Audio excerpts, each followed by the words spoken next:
Good, you too. It's Boogie back at it again. I'm bringing that JBA. So yesterday, I come home from work exhausted. And then after work, I did some more YouTube work. It was just one of those days where you come home from work, you take a shower, you order a pizza, and you grab a movie. And you call it a day. As I'm watching my movie that has Leonardo DiCaprio, my favorite actor, the GOAT of actors, I get a tweet on my phone saying the JBA game is live and it was with Houston and Chicago. And I thought, you know, I'll check out the game for a little bit. I'll watch Harrison Rieger. I'll watch Kezo Brown. Hopefully I'll get to see the true Kezo Brown. And I haven't seen Houston play at all. So mind you, I got a pizza on my lap and I'm watching a movie of my favorite actor. I had no intention of watching JBA. This game of Chicago and Houston, Chicago winning 125 to Houston 17, was the most entertaining game that the JBA has given us this season, even more entertaining than both of LaMelo's games. This game had a real feel to it. It really had like a college atmosphere.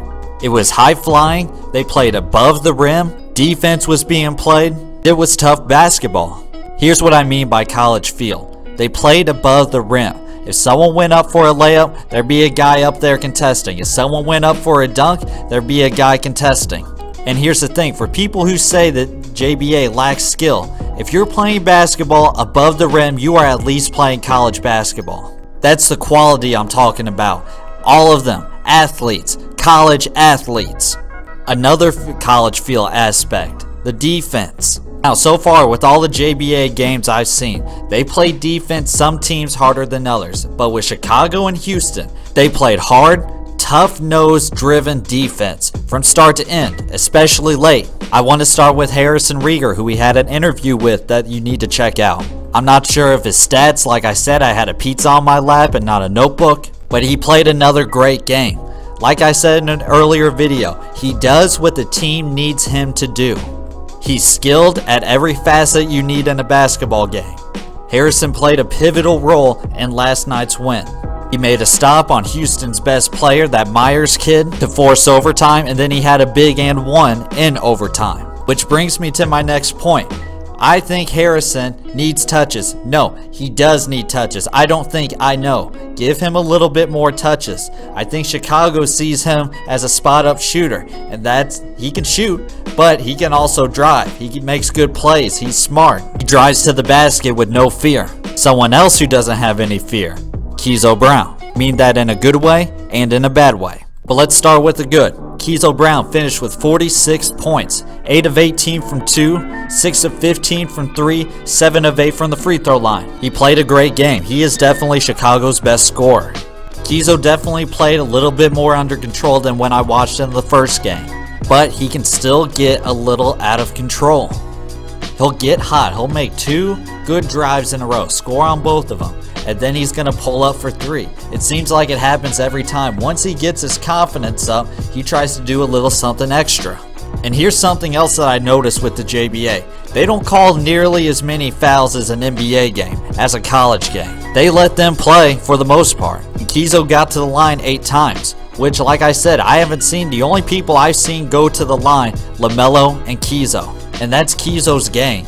Drive to the basket, pull up for that mid-range. He's got a very nice mid-range. It's a lot smoother than his three-pointer, and get to the free throw line. He reminds me of Isaiah Thomas and James Harden. They're both lefties. They both drive to the basket hard, draw contact. They're excellent at drawing contact and strong enough to shoot it to where they get the foul called. And defenders just have a harder time guarding people who are left-handed, and makes it harder when they're good.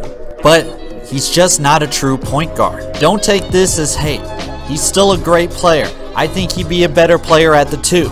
He can kind of get sporadic at times, especially with his ball handling and decision making. The coach took him out the last 5 minutes of the game, and that was the biggest call, and I gotta give some respect to that coach. Kezo had 2 costly turnovers late that gave Houston a chance to get back in the game to force overtime. The guy that they brought in at point, Dion Lyle.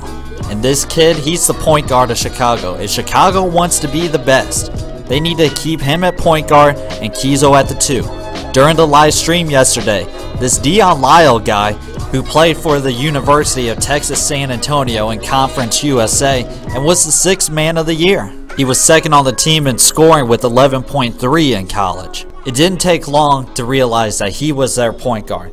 He was cool under pressure. He could handle the press, and he made the right decisions. It might have been the first possession after Kezo Brown went to the bench. It was a drawn up play, a high pick and roll, and he dropped a beautiful pass for a dunk. It was simple.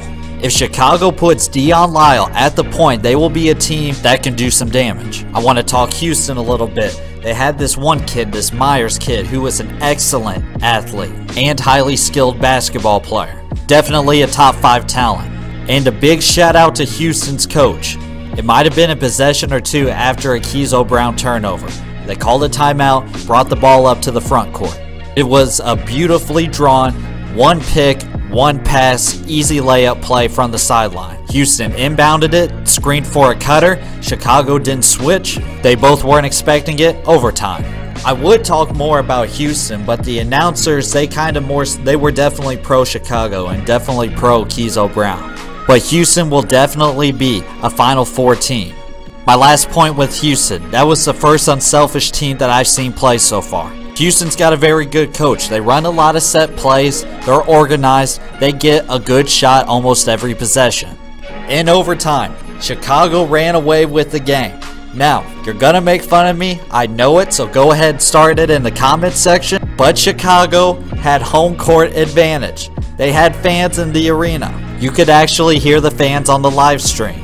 That was by far the best crowd entertainment that the JBA has had also. The crowd was actually loud. They didn't have nearly as many people as, say, like they did in LA or for any other game with LaMelo, but they were loud and they were energetic. I'm going to give 2 grades today. My first grade to the Chicago crowd, A. The second grade I'm going to give to the JBA. I don't know if I'm going to do it. I might do it. B+. I can't give it an A yet. There were a lot of good things that they did yesterday. They had about 2,000 in the live stream. They had post-game interviews and they had time interviews. They showed the players and the coaches having a little personality. Quality of basketball was very good. The reason that I'm giving it a B+, I was getting kind of annoyed of the announcers. I know AB the Hero and Brandon Williams, they're young, they're just starting, but sometimes they get too fanish. They'll be a fan of Chicago or LA, of Kezo, of LaMelo. They need to get back to calling the game. There's a lot of good players in this league. Don't just focus on one team. The other reason why it's a B+, I would like to see more people in the live stream. I think there was 2K. That was our highest point, 2.1K, and I want to see more people in the stands. But as far as product on the court, it was great. It was entertaining. The product on the court gets an A. The overall performance, B+. That's all the heat I got for today. Like, comment, subscribe to the Boogie Squad. By the way, the movie was Shutter Island. And let's just say I'm going to be keeping it longer than one night. Leo, go, Boogie, out, boom.